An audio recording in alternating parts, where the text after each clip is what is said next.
Rumah Sakit Jiwa RSJ Provinsi Bali di Kabupaten Bangli telah melakukan vaksinasi COVID-19 bagi pasiennya yang berkategori lansia. Dari 20 orang pasien lansia, baru 9 bisa mendapat vaksinasi. 7 pasien lansia lainnya tidak bisa divaksinasi karena terkendala nomor induk kependudukan atau NIK.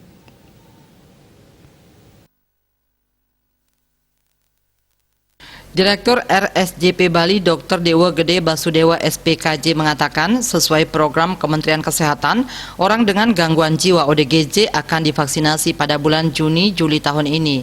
Namun karena program vaksinasi lansia sudah berjalan mulai April ini, pihaknya mengikut sertakan beberapa pasiennya yang masuk kategori lansia. Dari 20 orang pasien lansia yang dirawat di RSJP Bali, baru 9 yang bisa mendapat vaksin. Sebanyak 7 pasien lansia lainnya tidak bisa divaksinasi karena terkendala nomor induk kependudukan atau NIK.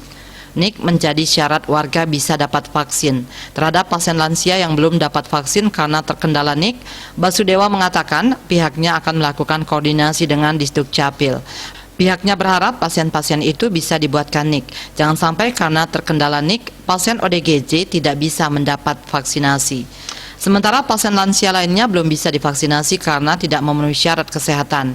Basudewa mengatakan tidak ada kesulitan dalam pemberian vaksin terhadap pasien RSJ lansia. Mereka sudah paham dengan vaksinasi.